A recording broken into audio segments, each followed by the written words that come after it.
Red book గురించి నేను చాలా క్లారిటీ ఇవ్వాలనుకుంటున్నాను ఈరోజు. నా ప్రతి స్పీచ్ చూడండి, ఎవరైతే చట్టాలు ఉల్లంఘించి కార్యకర్తల్ని ప్రజల్ని ఇబ్బంది పెట్టారో వాళ్ళని నేను వదిలిపెట్టాను అని స్పష్టంగా హామీ ఇచ్చాను. మళ్ళీ రిపీట్ చేస్తున్నా, చట్టాలు ఉల్లంఘించిన ఓకే. జోగి రమేష్ గారు అబ్బాయి ఏం చేశాడో ప్రజలు తెలుసుకోవాలి. అగ్రిగోల్డ్ భూమి పత్రాలు తీసుకుని ఫేక్ పత్రాలు సృష్టించి అతని పేరుపై ట్రాన్స్ఫర్ చేసుకుని అమ్మేశాడు. అగ్రిగోల్డ్ బాధితులు చాలా మంది ఇప్పటికీ ఇబ్బంది పడుతున్నారు. వాళ్ళకి రావాల్సిన డబ్బులు ఇంకా చాలా ఉన్నాయి. అగ్రిగోల్డ్ భూముల పైన ఫేక్ పత్రాలు సృష్టించి అమ్మేశాడు, డబ్బులు సంపాదించాడు. అంటే యాక్షన్ తీసుకోకూడదా?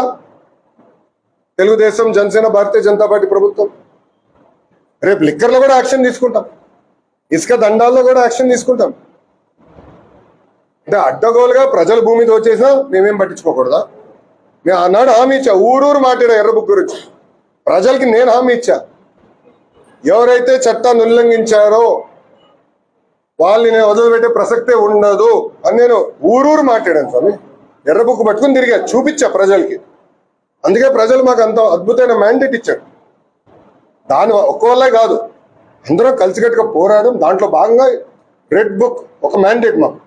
నేను ఊరూరు చూపించా రెడ్ బుక్. నేను ప్రతి పబ్లిక్ మీటింగ్ లో చూపించా. ప్రజల నిన్న ప్రతి నియోజకవర్గంలో మేము గెలిచాం.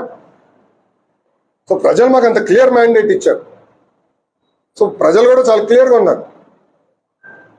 ఎవరైతే తప్పు చేశారో వాళ్ళని వదిలిపెట్టొద్దని క్లియర్గా చెప్తున్నారు. అది అమలు చేస్తాం.